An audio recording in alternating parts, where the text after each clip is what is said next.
Chapter 13 स्वीकारोक्तियाँ। धूप में Edward को देखकर मुझे सदमा लग गया था। मैं इसकी आदी नहीं थी, हालांकि मैं उसे सुबह से ही देख रही थी। कल के शिकार की वजह से हल्की लाली होने के बावजूद उसकी त्वचा सफ़ेद थी और ये दरअसल इस तरह चमक रही थी जैसे उस पर हजारों छोटे छोटे हीरे जड़े हों। वह घास में पूरी तरह स्थिर लेट गया। उसके तराशे हुए सीने पर उसकी शर्ट खुली थी, जिससे सीना चमक रहा था और बाहें भी। उसकी चमकती पलकें बंद थीं, लेकिन ये स्पष्ट था कि वह सो नहीं रहा था। वह तो आदर्श प्रतिमा जैसा लग रहा था, जैसे हीरे को तराशा गया था। संगमरमर जैसी चिकनी प्रतिमा क्रिस्टल की तरह चमक रही थी। कभी कभार उसके होंठ इतनी तेजी से हिलते थे जैसे कांप रहे हों। मेरे पूछने पर उसने बताया कि वह गाना गा रहा था। उसकी आवाज़ इतनी धीमी थी कि मैं सुन नहीं पाई। मैंने भी धूप का आनंद लिया, हालांकि हवा मेरी पसंद लायक सूखी नहीं थी। मैं भी उसकी तरह लेटकर चेहरे पर धूप की गर्मी महसूस करना चाहती थी, लेकिन मैं बैठी रही, मेरी ठुड्डी घुटनों पर आराम कर रही थी और मैं उससे निहारते रहना चाहती थी। धीमी हवा ने मेरे बाल उलझा दिए और एडवर्ड के स्थिर शरीर के चारों ओर की घास लहराने लगी। बगिया शुरुआत में मुझे बहुत भव्य दिखी थी, लेकिन उसकी भव्यता के आगे अब बगिया मुझे फीकी नजर आ रही थी। मैं इस समय भी हमेशा की तरह डर रही थी कि कहीं वह मृगमरीचिका की तरह गायब न हो जाए। वह इतना सुंदर था कि वास्तविक नहीं लग रहा था। झिझकते हुए मैंने एक अंगुली आगे बढ़ाई और उसके चमकते हाथों के पिछले हिस्से को छुआ, जहां यह मेरी पहुंच के भीतर था। मैंने एक बार फिर आदर्श रूपर्ग, मखमली चिकनी और पत्थर की तरह ठंडी त्वचा पर गौर किया। जब मैंने दोबारा ऊपर देखा तो उसकी आंखें खुली थीं और मुझे देख रही थीं। आज बटरस्कॉच, शिकार के बाद ज्यादा हल्की, ज्यादा गर्म। उसकी त्वरित मुस्कान ने उसके निर्दोष होंठों के कोनों को मोड़ दिया। मैंने तुम्हें डरा तो नहीं दिया? उसने शोक अंदाज में पूछा, लेकिन उसकी नर्म आवाज में सचमुच की जिज्ञासा थी। सामान्य से ज्यादा नहीं। उसकी मुस्कान ज्यादा चौड़ी हो गई और उसके दांत धूप में चमकने लगे। मैं थोड़ा करीब गई और पूरा हाथ बढ़ाकर उसकी बांह पर अंगुलियां फेरने लगी। मेरी अंगुलियां कांप रही थीं और मैं जानती थी कि इस पर उसका ध्यान जरूर जाएगा। तुम्हें दिक्कत तो नहीं है? मैंने पूछा, क्योंकि उसने एक बार फिर आंखें बंद कर ली थीं। नहीं, उसने आंखें खोले बिना कहा। तुम कल्पना भी नहीं कर सकती कि यह कैसा महसूस होता है। उसने आह भरी। मैंने हल्के से अपना हाथ उसकी बांह की आदर्श मांसपेशियों पर फेरा और उसकी कोहनी के भीतर की सिलवट के भीतर नीली नसों की दिशा पकड़ी। अपने दूसरे हाथ से मैं उसका हाथ घुमाने लगी। वो समझ गया कि मैं क्या चाहती हूँ, इसलिए उसने अपनी हथेली ऊपर कर दी, लेकिन उसने ये काम बहुत तेज और बेचैन करने वाली गतिविधि में किया। इससे मैं चौंक गई। मेरी अंगुलियां उसकी बांह पर पल भर के लिए जम गईं। सॉरी, वो बुदबुदाया। मैंने एक बार फिर समय रहते उसकी सुनहरी आंखों को बंद होते देख लिया।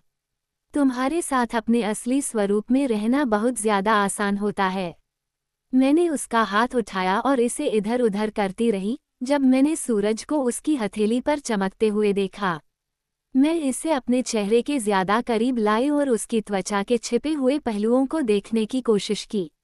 मुझे बताओ कि तुम क्या सोच रही हो, उसने फुसफुसाकर कहा। मैंने देखा कि उसकी आंखें अचानक एकाग्रता से मुझे देखने लगी थीं। यह अब भी मेरे लिए बहुत अजीब है कि मुझे कुछ पता नहीं है। देखो, हम बाकी लोगों का सारे समय यही हाल रहता है। जीवन काफी मुश्किल होता होगा। क्या मैंने उसके लहजे में अफसोस की झलक सुनी थी या फिर यह मेरी कल्पना थी? लेकिन तुमने मुझे बताया नहीं। मैं सोच रही थी कि काश मुझे पता चल जाता कि तुम क्या सोच रहे हो। मैं झिझकी, और मैं सोच रही थी कि काश मैं ये यकीन कर पाती कि तुम असली हो। और मैं सोच रही थी कि काश मुझे डर नहीं लगता। मैं नहीं चाहता कि तुम डरो। उसकी आवाज़ हल्की सी बुदबुदाहट में निकली। मैंने वह बात सुनी जो वह सत्यपूर्वक नहीं कह सकता था, कि मुझे डरने की ज़रूरत नहीं थी, कि डरने के लिए कुछ था ही नहीं। देखो, मेरा उस डर से मतलब नहीं है, हालांकि वह भी निश्चित रूप से सोचने लायक बात है। इतनी जल्दी कि मुझे दिखाई ही नहीं दिया, वह आधा बैठ गया। वह अपनी दाईं बांह पर टिका था और उसकी बाईं हथेली अब भी मेरे हाथ में थी।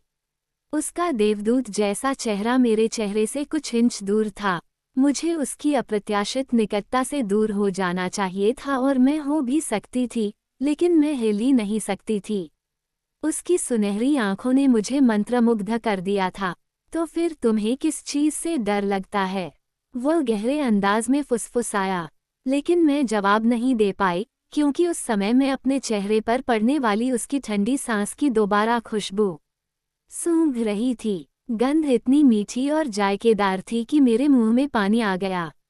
यह अनोखी और अनूठी थी, जिसकी कोई तुलना नहीं थी।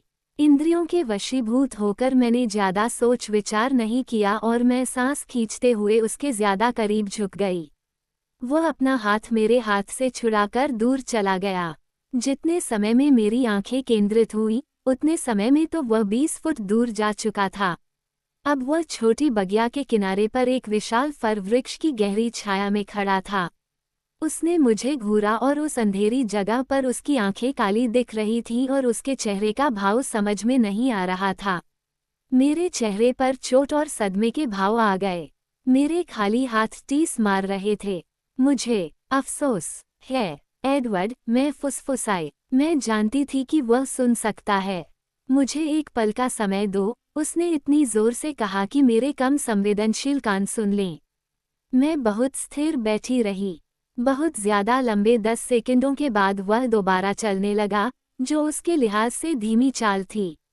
वह कुछ फुट दूर रुककर जमीन पर आकर्षक अंदाज में आलथी पालथी मारकर बैठ गया। उसकी आंखें मेरी आंखों को छोड़ने का नाम नहीं ले रही थीं। उसने 2 गहरी सांसें ली और फिर क्षमायाचना में मुस्कुराया। मुझे बहुत अफसोस है, वह झिझका। या फिर मैं कह सकता था कि मैं भी इंसान हूँ, तब क्या तुम मेरी बात का मतलब समझ जाती? मैंने एक बार सिर हिलाया, हालांकि मैं उसके मजाक पर मुस्कुराने की स्थिति में नहीं थी। जब खतरे का एहसास धीरे धीरे अंदर गया, एड्रेनलिन मेरी रगों में प्रवाहित होने लगा। वो जहां बैठा था, वहां से इस परिवर्तन को भांप सकता था। उसके चेहरे पर चिढ़ाने वाली मुस्कान आ गई। मैं संसार का सर्वश्रेष्ठ शिकारी हूँ, है ना?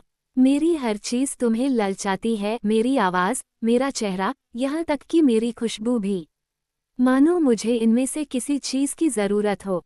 अप्रत्याशित रूप से वह खड़ा हो गया, तेजी से दौड़ लगाने लगा, तुरंत ही ओझल हो गया और सिर्फ आधा सेकंड में ही पूरी बगिया का चक्कर लगाकर पहले की तरह उसी पेड़ के नीचे नजर आया। जैसे तुम मुझसे तेज दौड़ सकती हो, वह कटुता से हंसा। उसने एक हाथ ऊपर किया और एक कानफोड़ू आवाज के साथ प्रयासरहित अंदाज में फर वृक्ष के तने से 2 फुट मोटी डाल को तोड़ डाला।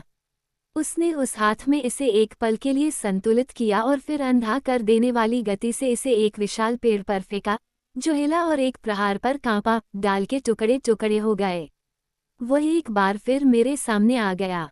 वह 2 फुट दूर खड़ा था, किसी पत्थर की तरह स्थिर।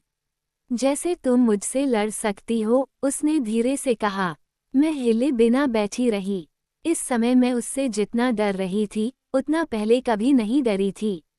मैंने उसे पहले कभी अपना सावधानी से बनाया मुखौटा उतारकर पूरी तरह उच्छृंखल नहीं देखा था।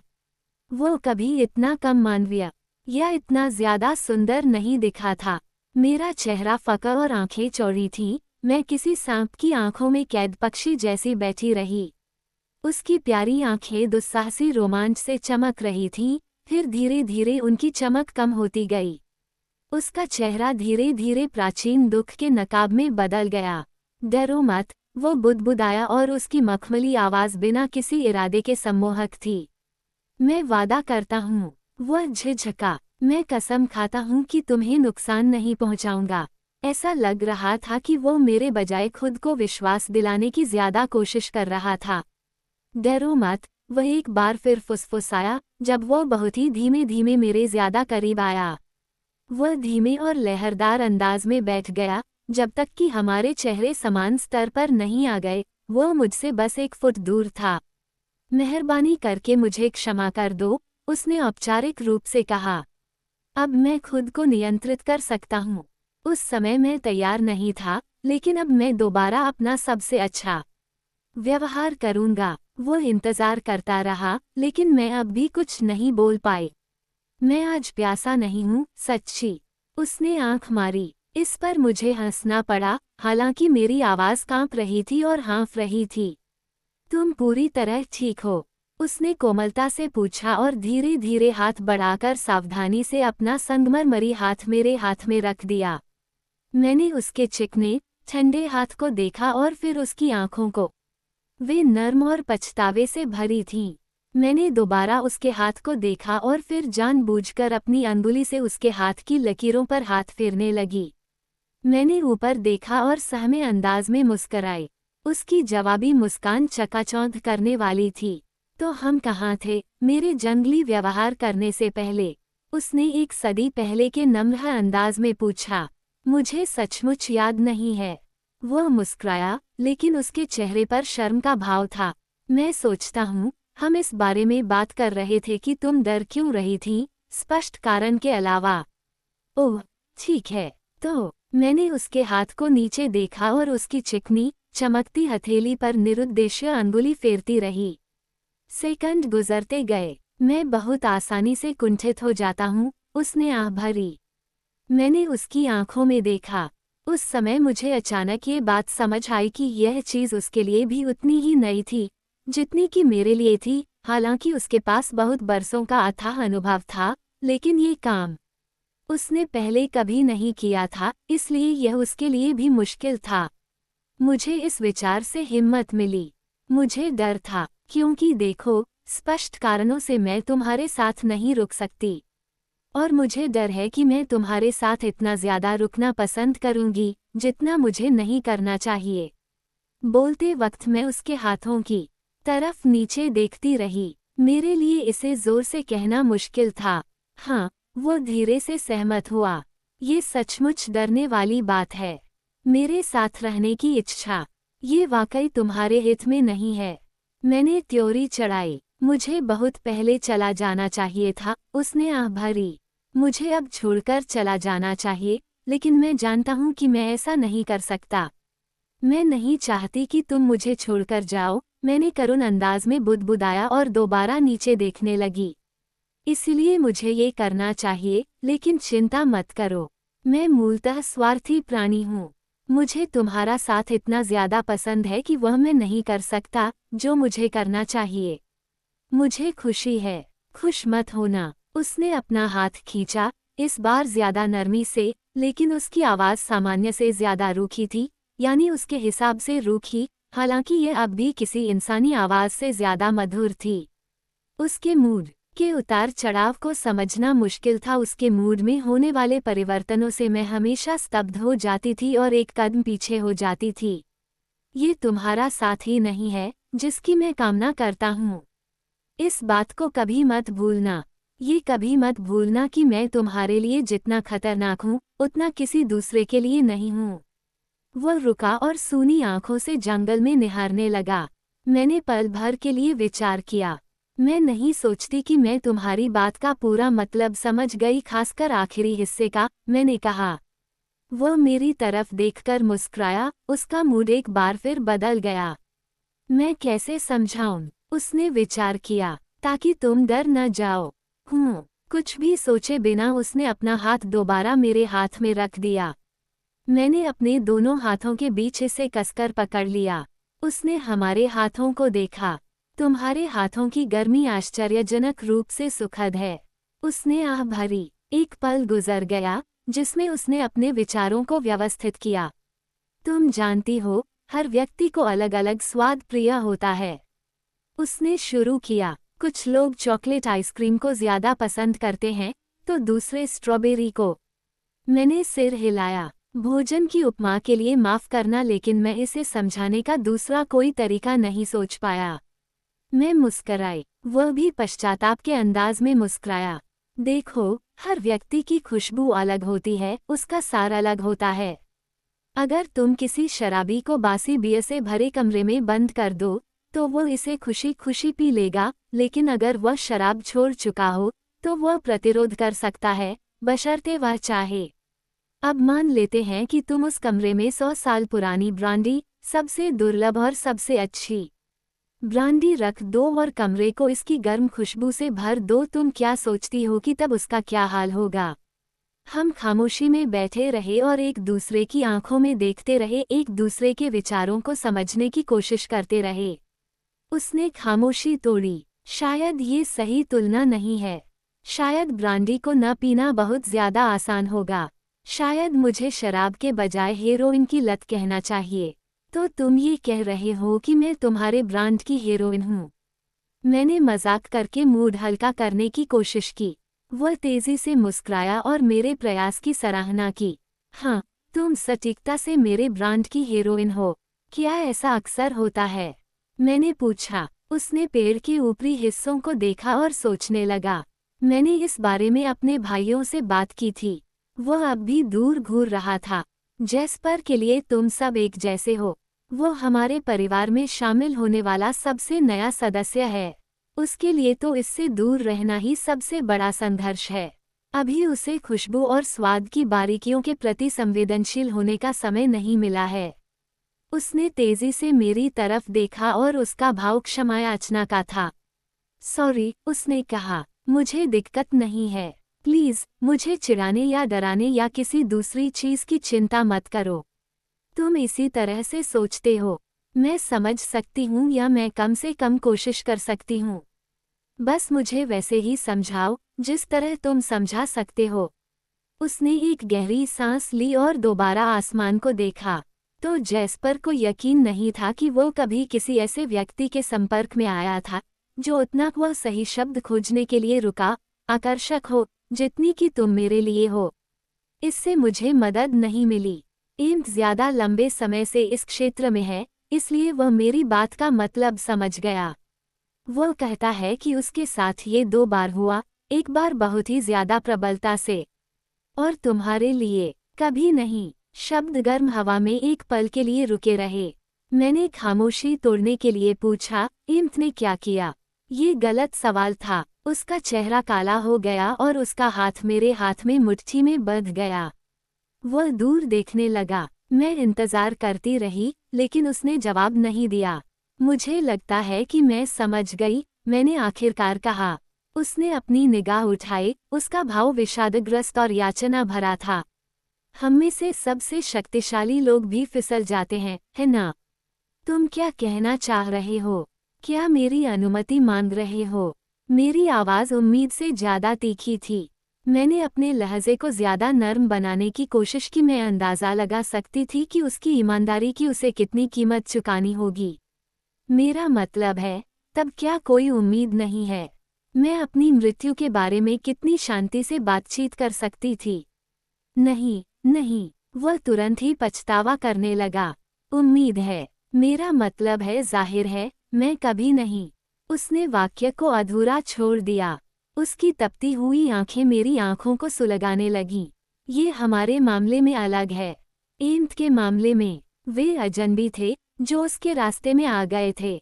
ये बहुत पहले की बात है और तब वह उतना अनुशासित, उतना सावधान नहीं था जितना अब है। वह खामोश हो गया और मुझे गौर से देखता रहा जब मैंने इस पर सोचा। यानी अगर हम किसी अंधेरी गली में या किसी सुनसान जगह पर। मैं आगे नहीं बोल पाई। बच्चों से भरी क्लास में भी मेरा मन तुम पर कूदने का हुआ था, लेकिन खुद को रोकने के लिए मुझे पूरी इच्छाशक्ति का इस्तेमाल करना पड़ा था। वह अचानक रुक गया और दूर देखने लगा। जब तुम मेरे पास से गुजर कर गई थी, तो उसी समय मैं हर उस चीज़ को बर्बाद कर सकता था जो कार्लाइल ने हमारे लिए बनाई थी। अगर मैं पिछले कुछ सालों से अपनी प्यास को नहीं रोक रहा होता, तो मैं खुद को नहीं रोक पाता। वह रुका और पेड़ों की तरफ गुस्से से देखने लगा। फिर उसने उदास अंदाज में मुझे देखा, जब हम दोनों ने ही उस बारे में याद किया। तुम्हें लगा होगा कि मुझ पर भूत सवार हो गया है। मुझे समझ में नहीं आया था कि तुम ये क्यों कर रहे हो। तुम इतनी जल्दी मुझसे नफरत कैसे कर सकते थे? मेरे लिए तुम किसी तरह की चुड़ैल थी, जिसे मुझे बर्बाद करने के लिए नरक से भेजा गया था। तुम्हारी त्वचा की खुशबू, मैंने सोचा था कि यह पहले ही दिन मुझे पगला देगी। उस एक पीरियड में मैंने अपने साथ तुम्हें सम्मोहित करके तुम्हें अकेले में बुलाने के 100 तरीके सोचे। फिर मैं उनमें से हर एक से लड़ा जब मैंने अपने परिवार के बारे में सोचा और ये सोचने लगा कि मेरी इस हरकत का उन पर क्या असर हो सकता है। मुझे बाहर दौड़ लगानी पड़ी इससे पहले कि मैं वे शब्द बोल पाऊं जिन्हें सुनकर तुम मेरे पीछे आ जाओ। फिर उसने मेरे चेहरे पर हैरानी का भाव देखा जब मैंने उसकी कटु यादों को सोखने की कोशिश की। उसकी सम्मोहक और घातक सुनहरी आंखें पलकों के नीचे तप रही थीं। तुम आ जाती, उसने वादा किया। मैंने शांति से बोलने की कोशिश की। बिना किसी शक के उसने मेरे हाथों को त्योरी चढ़ाकर देखा और अपनी आंखों की ताकत से मुझे आज़ाद किया। और फिर जब मैं तुमसे बचने की निरर्थक कोशिश में अपने शेड्यूल को बदलवाने की कोशिश कर रहा था, तो तुम भी वहीं पर आ गई। उस छोटे गर्म कमरे में तुम्हारी खुशबू मुझे पागल कर रही थी। मेरा मन था कि वहीं पर तुम्हारा शिकार कर दूं। वहां सिर्फ एक कमजोर इंसान और था, मामला आसानी से निपट जाता। मैं गर्म धूप में कांपी और अपनी यादों को उसकी आंखों से नए सिरे से देखने लगी। तब कहीं जाकर मुझे खतरा समझ में आया। बेचारी मिस कोप, मैं एक बार फिर कांप गई कि मैं अनजाने में ही उनकी मौत के लिए जिम्मेदार होने के कितनी करीब थी। लेकिन मैंने प्रतिरोध किया। मैं नहीं जानता कि कैसे। मैंने खुद को विवश किया कि मैं तुम्हारा इंतजार न करूं और स्कूल से तुम्हारा पीछा न करूं। बाहर यह ज्यादा आसान था क्योंकि वहां मुझे तुम्हारी खुशबू नहीं आती थी। तब ज्यादा स्पष्ट तरीके से सोचना और सही निर्णय लेना ज्यादा आसान था। मैंने अपने भाई बहनों को घर के करीब छोड़ा। मुझे उन्हें बताने में बहुत शर्म आ रही थी कि मैं कितना कमजोर था।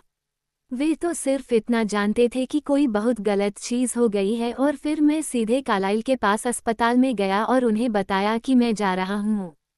मैंने उसे हैरानी से घूरा। मैंने उनके साथ कार बदली। उनकी कार के टैंक में गैस पूरी भरी थी और मैं रुकना नहीं चाहता था। मैं घर जाकर एस्मी का सामना नहीं करना चाहता था। वे बिना बखेड़े के मुझे नहीं जाने देती। वे मुझे मनाने की कोशिश करती कि यह ज़रूरी नहीं था। अगली सुबह तक मैं अलास्का में था। वह शर्मिंदा लग रहा था, जैसे बहुत बड़ी कायरता को स्वीकार कर रहा हो। मैं पुराने परिचितों के साथ वहां 2 दिन रहा, लेकिन फिर मुझे घर की याद आने लगी। मुझे बहुत बुरा लग रहा कि मेरी वजह से एस्मी परेशान थी और मेरा बाकी परिवार भी। पहाड़ों की शुद्ध हवा में ये यकीन करना मुश्किल था कि तुम्हारा प्रतिरोध करना इतना कठिन है। मैंने खुद को विश्वास दिलाया कि दूर भागना कमजोरी है।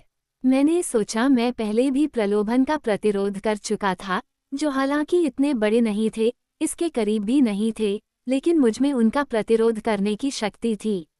और तुम कौन थी? एक महत्वहीन छोटी लड़की। मैंने सोचा कि कोई छोटी लड़की मुझे उस जगह से दूर नहीं भगा सकती जहां मैं रहना चाहता हूं। इसलिए मैं वापस लौट आया। वो क्षितिज में घूरने लगा। मैं बोल नहीं पाई। मैंने तुमसे मिलने से पहले सावधानियां बरती, जानवरों का शिकार किया और सामान्य से ज्यादा खुराक ली। मुझे यकीन था कि मैं इतना शक्तिशाली हूं कि तुम्हारे साथ किसी दूसरे इंसान की तरह व्यवहार कर सकता हूं। मुझे इस बात का बड़ा घमंड था। बेशक तुम्हारे मामले में एक जटिलता थी। मैं तुम्हारा दिमाग नहीं पढ़ सकता था, इसलिए मुझे कभी पता नहीं चल पाता था कि मेरे बारे में दरअसल तुम क्या सोच रही हो। मुझे इस तरह के गोल गोल कदम उठाने की आदत नहीं थी कि तुम्हारे शब्द जेसिका के दिमाग में सुनूं। उसका दिमाग ज्यादा मौलिक नहीं है और यह काफी ओछा काम भी लगता था, जिससे चिढ़ छूटती थी। लेकिन इसके बावजूद मुझे पता नहीं चल सकता था कि तुमने जो कहा है, क्या तुम सचमुच वही सोच रही हो या तुम जेसिका से झूठ बोल रही हो। इस सब से बहुत चिढ़ होती थी। उस समय की याद से उसकी त्योरी चढ़ गई। मैं चाहता था कि मैंने पहले दिन जो व्यवहार किया था, तुम उसे भूल जाओ। इसलिए मैंने तुमसे उस तरह बात करने की कोशिश की जैसी मैं किसी दूसरे व्यक्ति के साथ करता। मैं दरअसल उत्सुक था और तुम्हारे विचारों को समझना चाहता था, लेकिन तुम तो ज़रूरत से ज्यादा रोचक निकली।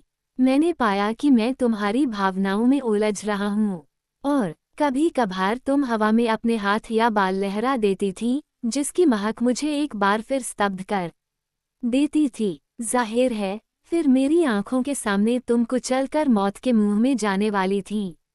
उस पल मैंने जो किया उसके बारे में मैंने बाद में एक आदर्श बहाना गढ़ लिया। अगर मैं तुम्हें नहीं बचाता तो तुम्हारा खून मेरे सामने फैल जाता और उस स्थिति में मैं खुद को रोक नहीं पाता और सबके सामने भांडा फूट जाता कि हम कौन हैं। लेकिन वह बहाना मैंने बाद में सोचा। उस वक्त तो मेरे दिमाग में बस यही आया, वह नहीं। उसने अपनी आंखें बंद कर लीं। मैं सुनती रही। मैं तार्किक कम उत्सुक ज्यादा थी। सहज बोध मुझे बता रहा था कि मुझे दहशत महसूस होनी चाहिए। इसके बजाय मैं राहत में थी कि मैं आखिरकार उन चीज़ों को समझ गई थी जिनसे मैं चकरा रही थी। उसके कष्ट के बारे में मेरे मन में करुणा का भाव था, तब भी जब उसने मेरी जान लेने की हसरत को स्वीकार किया। आखिरकार मेरे बोलने की क्षमता वापस आई, हालांकि मेरी आवाज़ काफ़ी धीमी थी। अस्पताल में उसकी आंखें मेरी आंखों से मिलीं। मैं स्तब्ध था। मुझे यकीन नहीं हो रहा था कि मैंने हम सब लोगों को खतरे में डाल दिया था और खुद को तुम्हारी मुट्ठी में रख दिया था, बाकी सब लोगों के बजाय तुम। मानो तुम्हारी जान लेने के लिए मुझे किसी और कारण की ज़रूरत थी। हम दोनों ही उस शब्द पर चिहुक गए, लेकिन इसका मुझ पर विपरीत प्रभाव पड़ा। वह जल्दी से बोला, मैं रोज़ेली, एम्स और जैस्पर से लड़ा जब उन्होंने सुझाव दिया कि अब समय था। ये हमारे बीच अब तक हुई सबसे बुरी लड़ाई थी। कार्लाइल और एलिस ने मेरा पक्ष लिया। एलिस का नाम लेते वक्त उसने मुंह बनाया, जिसका कारण मुझे समझ नहीं आया। एस्मी ने मुझसे कहा कि मैं वहीं रहने की पूरी कोशिश करूं। उसने अपना सिर पक्षपातपूर्ण अंदाज में हिलाया। अगले पूरे दिन मैंने हर उस व्यक्ति के दिमाग को पढ़ा जिससे तुमने बात की थी।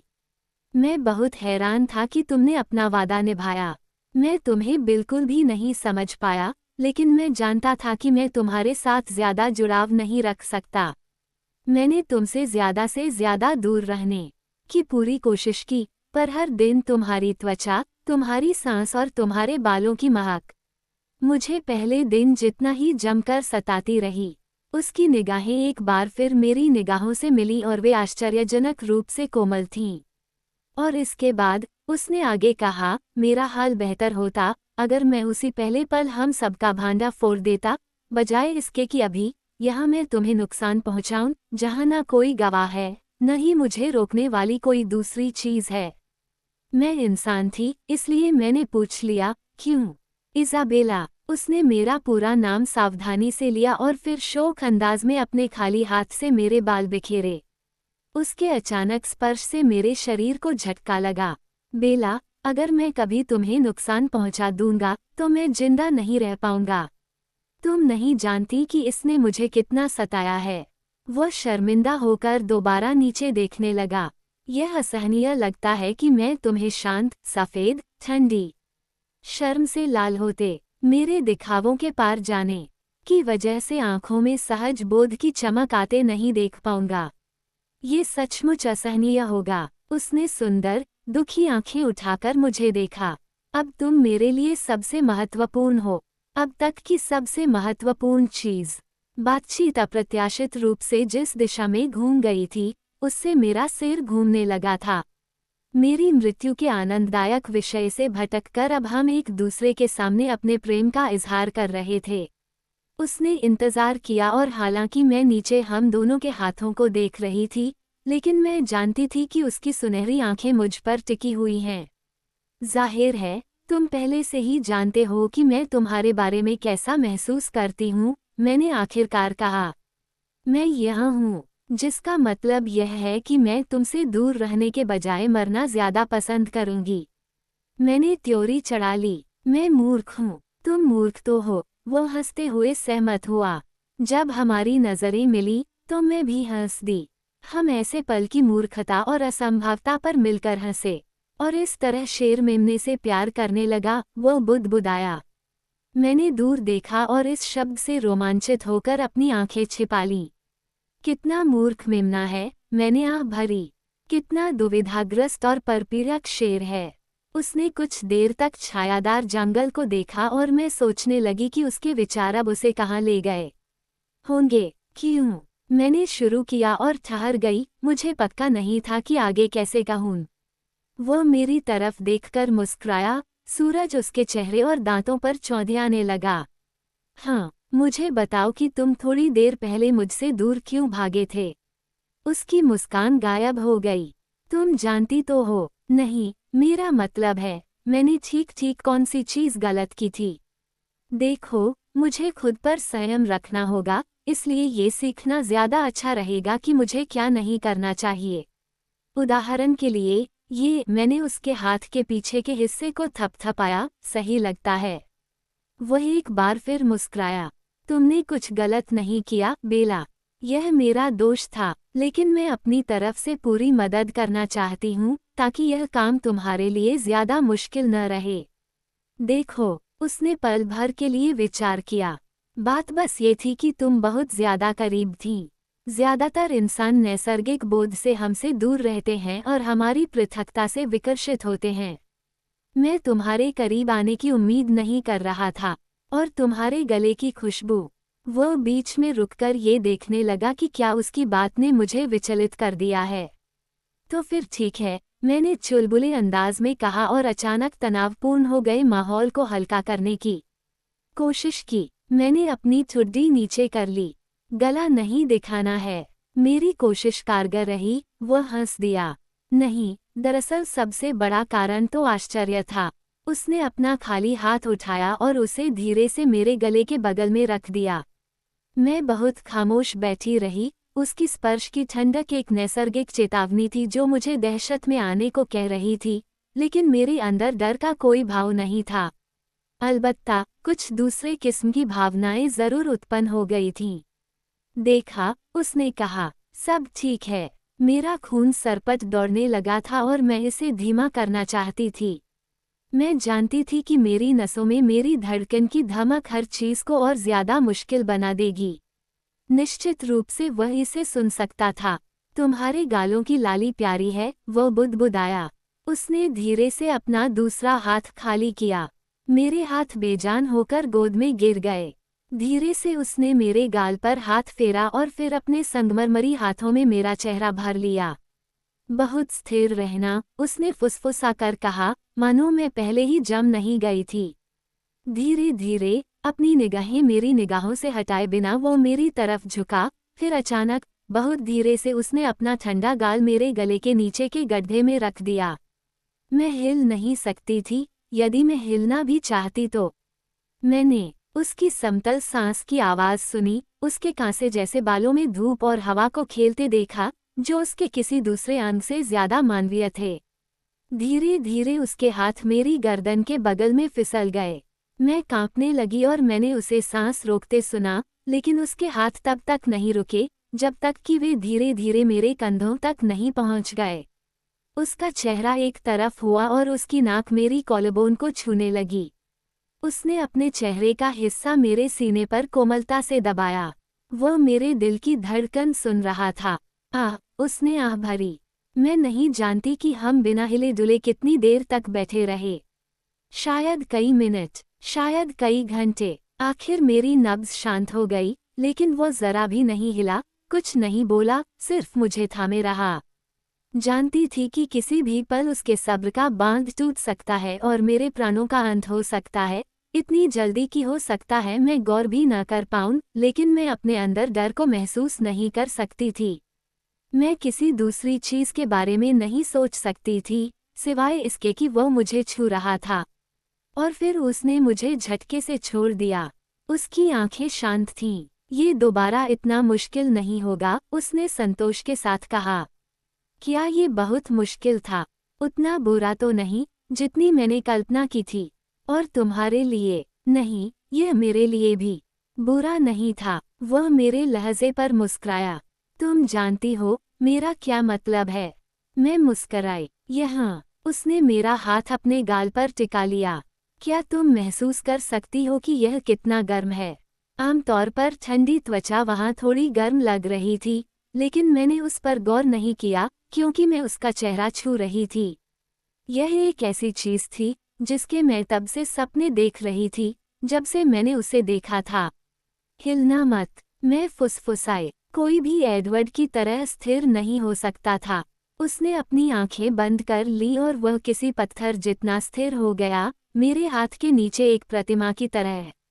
मैं उससे भी ज्यादा धीमे से हिली और सावधान रही कि एक भी अप्रत्याशित हरकत न करूं। मैंने उसके गाल को दुलार किया, नज़ाकत से उसकी पलक थपथपाई, उसकी आंख के नीचे की बैंगनी छाया पर अंगुली फेरी। मैंने उसकी आदर्श नाक और फिर बहुत सावधानी से उसके आदर्श होंठों पर अंगुली फेरी। उसके होंठ खुल गए और मैं अपनी अंगुलियों के नीचे उनसे आती ठंडी हवा महसूस कर सकती थी। मैं झुकना चाहती थी और उसकी खुशबू को अंदर भरना चाहती थी। इसलिए मैंने अपना हाथ ढीला छोड़ दिया और दूर झुक गई। मैं उसके सब्र का बांध नहीं तोड़ना चाहती थी। उसने अपनी आंखें खोली, वे भूखी थीं। मुझे डर नहीं लगा, बल्कि मेरे पेट के नीचे की मांसपेशियां हलचल मचाने लगी और मेरी नब्ज दोबारा मेरी नसों में हथौड़े मारने लगी। काश, उसने फुसफुसाकर कहा, काश तुम उस जटिलता, उस उलझन को महसूस कर सकती जो मैं महसूस करता हूँ। काश तुम समझ पाती। उसने अपना हाथ मेरे बालों तक उठाया और फिर सावधानी से मेरे चेहरे पर अंगुली फेरी। मुझे बताओ, मैंने फुसफुसाकर कहा। मैं नहीं सोचता कि मैं ऐसा कर सकता हूँ। मैंने तुम्हें बताया है कि एक तरफ तो वह भूख और प्यास है जो मैं तुम्हारे लिए महसूस करता हूँ, और मेरे ख्याल से तुम इसे समझ सकती हो एक हद तक। हालांकि वह आधा मुस्कुराया। चूंकि तुम्हें किसी नशे की आदत नहीं, इसलिए तुम शायद पूरी तरह नहीं समझ सकती। लेकिन उसकी अंगुलियों ने मेरे होंठों को हल्के से छुआ, जिससे मैं दोबारा कांप गई। दूसरी भूख भी जाग जाती है, ऐसी भूख जिससे मैं अनजान हूँ, जो मेरे लिए विदेशी हैं। मैं उन्हें तुमसे ज्यादा बेहतर समझ सकती हूँ। इस मामले में मैं इंसानों जैसा महसूस करने का आदी नहीं हूँ। क्या ये हमेशा ऐसा ही होता है मेरे लिए? मैं ठहरी। नहीं तो, इससे पहले कभी नहीं। उसने मेरे हाथ अपने हाथों में लिए। वे फौलादी शिकंजे में बहुत कमजोर महसूस कर रहे थे। मैं नहीं जानता कि तुम्हारे करीब कैसे आऊं, उसने स्वीकार किया। मैं नहीं जानता कि क्या मैं ये कर सकता हूँ। मैं बहुत धीरे धीरे आगे झुकी और अपनी आंखों से उसे चेतावनी दी। मैंने अपना गाल उसके संगमरमरी सीने पर टिकाया। मुझे उसकी सांस की आवाज के अलावा कुछ सुनाई नहीं दे रहा था। अभी इतना ही काफी है, मैंने आंखें बंद करते हुए कहा। एक बहुत ही मानवीय गतिविधि में उसने मेरे चारों ओर अपनी बाहें डाली और अपना चेहरा मेरे गालों पर दबा लिया। तुम जितना कहते हो, तुम इसमें उससे ज्यादा अच्छे हो, मैंने कहा। मेरे अंदर भी इंसानी सहज बोध है, भले ही यह गहराई में दफन हो। हम एक और पल ऐसे ही बैठे रहे। मैं सोचने लगी, क्या वह भी नहीं हिलना चाहता था, जिस तरह मैं नहीं चाहती थी। लेकिन मुझे दिख रहा था कि रोशनी कम होने लगी है और जंगल की छायाएं हमें छूने लगी हैं, इसलिए मैंने आह भरी। तुम्हें जाना है। मैंने सोचा था कि तुम मेरा दिमाग नहीं पढ़ सकते। अब ये ज्यादा स्पष्ट हो रहा है। उसकी आवाज में मुस्कान का अंश था। उसने मेरे कंधे थामे और मैंने उसके चेहरे को देखा। क्या मैं तुम्हें दिखा सकता हूँ? उसने पूछा और अचानक उसकी आंखें रोमांचित दिखने लगीं। क्या दिखा सकते हो? मैं तुम्हें दिखाता हूँ कि मैं जंगल में कैसे यात्रा करता हूँ। उसने मेरे चेहरे का भाव देखा। चिंता मत करो, तुम बहुत सुरक्षित रहोगी और हम तुम्हारे ट्रक तक काफी जल्दी पहुँच जाएंगे। उसका मुंह उस वक्र मुस्कान में थिरका, जो इतनी सुंदर थी कि मेरा दिल थम गया। क्या तुम चमगादड़ में बदल जाओगे? मैंने सावधानी से पूछा। वो इतनी तेज हंसा, जितना पहले कभी नहीं हंसा था, जैसे मैंने यह बात पहले कभी न सुनी हो। ठीक है, मुझे यकीन है कि तुम इसे सारे समय सुनते रहते हो। चलो डरपोक लड़की, मेरी पीठ पर सवार हो जाओ। मैंने ये देखने के लिए इंतजार किया कि वो मजाक कर रहा था या सचमुच कह रहा था, लेकिन ऐसा लगा जैसे वो सचमुच यही चाहता था। मेरी झिझक का कारण समझकर वह मुस्कुराया और उसने मेरी तरफ हाथ बढ़ाया। मेरे दिल ने प्रतिक्रिया की, हालांकि वह मेरे विचार नहीं पढ़ सकता था, लेकिन मेरी नब्ज से मेरा रहस्य उजागर हो जाएगा। फिर उसने मुझे अपनी पीठ पर बैठाना शुरू किया, जिसमें मुझे बहुत कम कोशिश करनी पड़ी। मैंने तो बस जगह पर आने के बाद अपने हाथ पैर उसके चारों तरफ इतने कसकर लपेट लिए कि उससे किसी सामान्य व्यक्ति का दम घुट जाता। ये किसी पत्थर से लिपटने जैसा था। मैं तुम्हारे सामान्य बैकपैक से थोड़ी ज्यादा भारी हूँ, मैंने चेतावनी दी। हाँ, उसने फुफकारते हुए कहा। मैं कल्पना कर सकती थी कि वह अपनी आंखें गोल गोल घुमा रहा होगा। मैंने पहले कभी उसे इतना उत्साहित नहीं देखा था। उसने मुझे चौंकाते हुए अचानक मेरा हाथ पकड़ लिया, मेरी हथेली उसके चेहरे पर दबाई और गहरी सांस ली। और फिर वह दौड़ने लगा। अगर मुझे उसकी मौजूदगी में पहले कभी मौत का डर लगा था, तो यह उसकी तुलना में कुछ नहीं था, जो मैं अब महसूस कर रही थी। वह गोली की तरह या शायद भूत की तरह जंगल की स्याह, मोटी झाड़ियों के बीच से दौड़ने लगा। कोई आवाज नहीं आ रही थी, कोई प्रमाण नहीं था, जो बता सके कि उसके पैर धरती को छू रहे हैं। उसकी सांस की गति में कोई परिवर्तन नहीं हुआ, जिससे पता चले कि उसे अतिरिक्त कोशिश करनी पड़ रही है, लेकिन पैर हमसे हमेशा कुछ इंच दूर से घातक गति से उड़ने लगे। मैं इतनी ज्यादा दहशत में थी कि आंखें ही बंद नहीं कर पाई, हालांकि जंगल की ठंडी हवा मेरे चेहरे पर कोड़ों की तरह पड़ी, जिससे मेरी आंखें जलने लगीं। मुझे महसूस हुआ मानो मैंने उड़ते विमान की खिड़की में से अपना सिर बाहर निकाल लिया था। और जीवन में पहली बार मुझे मोशन सिकनेस के कारण चक्कर आने वाली अनुभूति हुई। फिर यह खत्म हो गया। सुबह एडवर्ड की बगिया तक पहुंचने के लिए हम घंटों पैदल चले थे, लेकिन अब हम कुछ ही मिनटों में ट्रक तक पहुंच गए थे। मजा आया, है ना? उसकी आवाज उत्साही और रोमांचित थी। वह स्थिर खड़ा रहा और मेरे उतरने का इंतजार करता रहा। मैंने कोशिश की, लेकिन नाकाम रही। मेरे हाथ पैर उसके चारों ओर ताले की तरह कस गए थे और मेरा सिर घूम रहा था। बेला, उसने अब चिंता से पूछा। मैं सोचती हूँ कि मुझे लेट जाना चाहिए, मैंने हाँफते हुए कहा। ओह सॉरी, वो मेरे नीचे उतरने का इंतजार करता रहा, लेकिन मैं हिल नहीं पाई। मैं सोचती हूँ कि मुझे मदद की ज़रूरत है, मैंने स्वीकार किया। वह धीरे से हंसा और हौले से अपनी गर्दन पर से मेरी पकड़ ढीली की। उसके हाथों की फौलादी शक्ति को इसमें कोई दिक्कत नहीं हुई। फिर उसने मुझे पलटकर अपने सामने कर लिया और किसी छोटे बच्चे की तरह मुझे अपनी बाहों में उठा लिया। वह मुझे एक पल तक थामे रहा, फिर सावधानी से फर्न के लचकदार वृक्षों के तले रख दिया। तुम कैसा महसूस कर रही हो? इस बारे में मैं पक्का नहीं कह सकती थी, क्योंकि मेरा सिर बहुत तेजी से घूम रहा था। मैं सोचती हूँ, चक्कर आ रहे हैं। अपना सिर घुटनों के बीच रख लो। मैंने ऐसा ही किया और इससे थोड़ी मदद मिली। मैंने धीरे धीरे सांस अंदर बाहर की और अपना सिर बहुत स्थिर रखा। मुझे वह बगल में बैठा महसूस हुआ। कुछ पल बाद मैंने पाया कि मैं अपना सिर उठा सकती हूँ। मेरे कानों में घंटी बजने जैसी साया साया हो रही थी। मुझे लगता है कि यह सबसे अच्छा विचार नहीं था, वह सोचते हुए बोला। मैंने सकारात्मक होने की कोशिश की, लेकिन मेरी आवाज़ कमज़ोर थी। नहीं, ये बहुत रोचक था। हाँ, तुम किसी भूत जितनी सफ़ेद दिख रही हो। नहीं, तुम तो मेरे जितनी सफ़ेद दिख रही हो। मैं सोचती हूँ कि मुझे आंखें बंद कर लेनी चाहिए थीं। इसे अगली बार याद रखना। अगली बार, मैंने दर्द भरी आवाज़ में कहा।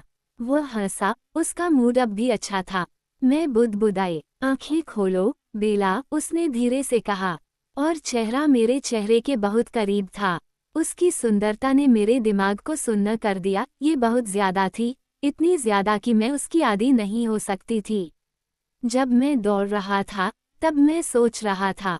वह रुका। मुझे उम्मीद है, पेड़ों से टकराने की नहीं सोच रहे होगे। मूर्ख बेला, वह हंसा। दौड़ना मेरा स्वभाव है, यह ऐसी चीज है जिसके बारे में मुझे सोचना नहीं पड़ता। शेखिखोर, मैं दोबारा बुदबुदाई। वह मुस्कुराया। नहीं, उसने आगे कहा, मैं सोच रहा था कि एक ऐसी चीज थी जिसकी मैं कोशिश करना चाहता था। उसने मेरा चेहरा एक बार फिर अपने हाथों में लिया। मैं सांस नहीं ले पाई। वह झिझका, सामान्य तरीके से नहीं, इंसानी तरीके से नहीं। उस तरह नहीं, जिस तरह कोई लड़का किसी लड़की को चूमने से पहले झिझकता है, उसकी प्रतिक्रिया देखता है या ये भांपता है कि उसकी हरकत को किस तरह लिया जाएगा। शायद वह इस पल को लंबा करने के लिए झिझकेगा। उम्मीद का आदर्श पल, जो कई बार तो चुंबन से भी बेहतर होता है। एडवर्ड अपनी परीक्षा लेने से पहले झिझका। वह तसल्ली करना चाहता था कि क्या ये सुरक्षित है। वह सुनिश्चित करना चाहता था कि क्या वह अपनी भूख पर काबू कर सकता है। और फिर उसके ठंडे, संगमरमरी होंठों ने बहुत हौले से मेरे होंठ दबा दिए। हम में से कोई भी जिस चीज के लिए तैयार नहीं था, वह थी मेरी प्रतिक्रिया। खून मेरी त्वचा के नीचे उबलने लगा और मेरे होंठ सुलगने लगे। मेरी सांस बहुत तेज हो गई। मेरी अंगुलियों ने उसके बालों का गुच्छा बना लिया और उसे खुद से सटाकर जकड़ लिया। जब मैंने उसकी उन्मत्त करने वाली महक अंदर खींची, तो मेरे होंठ अपने आप आमंत्रण में खुल गए। तुरंत ही मुझे एहसास हुआ कि मेरे होंठों को दबाने वाले उसके होंठ रुक गए हैं और पत्थर जैसे हो गए हैं। उसके हाथों ने धीरे धीरे मेरे चेहरे को दूर धक्का दिया। मैंने आंखें खोली और उसका सतर्क भाव देखा। ऊप्स, मैंने कहा, ये न्यूनोक्ति है। उसकी आंखें बौखलाई हुई थीं, उसका जबड़ा प्रबल संयम में भिंचा हुआ था, लेकिन वह अपनी आदर्श अभिव्यक्ति से नहीं भटका। उसका चेहरा मेरे चेहरे से सिर्फ कुछ इंच दूर था। इस वजह से मेरी आंखें चौंधिया रही थीं। क्या मैंने खुद को छुड़ाने और उसे थोड़ी जगह देने की कोशिश की। उसके हाथों ने मुझे 1 इंच भी नहीं हिलने दिया। नहीं, ये काबू में है। बस एक पल ठहरो, प्लीज। उसकी आवाज़ विनम्र और नियंत्रित थी। मैंने अपनी निगाह उस पर रखी और उनमें रोमांच को हल्का होते देखा। फिर उसके चेहरे पर आश्चर्यजनक रूप से शरारती मुस्कान आ गई। देखा, उसने कहा और साफ दिख रहा था कि वो खुद से खुश था। सहन हो रहा है? मैंने पूछा। वह जोर से हंसा। मैं तो अपनी उम्मीद से ज्यादा शक्तिशाली हूँ। ये जानकर बहुत अच्छा लगता है। काश मैं खुद के बारे में भी यही कह पाती। मुझे अफसोस है। देखो, तुम सिर्फ इंसान हो। बहुत बहुत धन्यवाद, मैंने कहा, मेरी आवाज़ कसैली थी। वह अपनी लचकदार, फुर्तीली, लगभग अदृश्य गतिविधि में खड़ा हो गया। उसने अपना हाथ मेरी तरफ बढ़ाया, जो अप्रत्याशित था। मैं सतर्कता से दूर रहने की बहुत आदी थी। मैंने उसका बर्फीला हाथ लिया और मुझे वाकई उसके सहारे की ज़रूरत थी। मेरा संतुलन अब तक नहीं लौट पाया था। तुम्हें दौड़ने की वजह से चक्कर आ रहे हैं, या फिर यह मेरी चुंबन कला का परिणाम है? जब वह हंसा, तो वह बहुत खुश, बहुत इंसानी दिखा। उसका देवदूत जैसा चेहरा परेशानियों से रहित था। जिस एडवर्ड को मैं जानती थी, यह उससे बहुत अलग था। मैं और भी ज्यादा सम्मोहित महसूस करने लगी। ये तय था कि अब उससे दूर रहने पर मुझे शारीरिक दर्द भी होगा। मैं पक्का नहीं कह सकती, मैं अब भी चक्कर से परेशान प्रतिक्रिया करने में कामयाब हुई। मैं सोचती हूँ कि ये दोनों का ही असर है, थोड़ा थोड़ा। शायद कार मुझे चलानी चाहिए। क्या तुम पागल हो गए हो? मैंने विरोध किया। मैं तुम्हारे सर्वश्रेष्ठ दिन भी तुमसे अच्छी गाड़ी चला सकता हूँ, उसने मजाक किया। तुम्हारा अंग संचालन बहुत धीमा है। तुम्हारी बात सही है, लेकिन मुझे नहीं लगता कि मेरी घबराहट या मेरा ट्रक तुम्हारी ड्राइविंग को बर्दाश्त कर पाएगा। थोड़ा तो भरोसा करो, बेला, प्लीज। मेरा हाथ मेरी जेब में था और चाबी को कसकर पकड़े था। मैंने अपने होंठ मोड़े, सोचा और फिर कसी हुई मुस्कान के साथ अपना सिर हिला दिया। नहीं, किसी सूरत में नहीं। उसने अविश्वास में अपनी भौहें उठाईं। मैं उसके पास से होते हुए ड्राइवर सीट की तरफ जाने लगी। शायद वह मुझे जाने देता, लेकिन मैं हल्के से लड़खड़ा गई, या फिर शायद वह मुझे नहीं जाने देता। उसकी बाँह मेरी कमर पर कस गई, जिससे छूट मैं नहीं सकती थी। बेला, मैंने तुम्हें जिंदा रखने के लिए अब तक काफी व्यक्तिगत प्रयास किया है। जब तुम चल भी नहीं सकती हो, तो मैं तुम्हें वाहन के स्टीयरिंग व्हील पर कैसे बैठने दे सकता हूँ? वैसे भी अपने दोस्तों को नशे में गाड़ी नहीं चलाने देना चाहिए, उसने दबी हंसी के साथ कहा। मुझे उसके सीने से असहनीय मीठी महक भी आ रही थी। नशा, मैंने आपत्ति की। मेरे साथ रहने का नशा।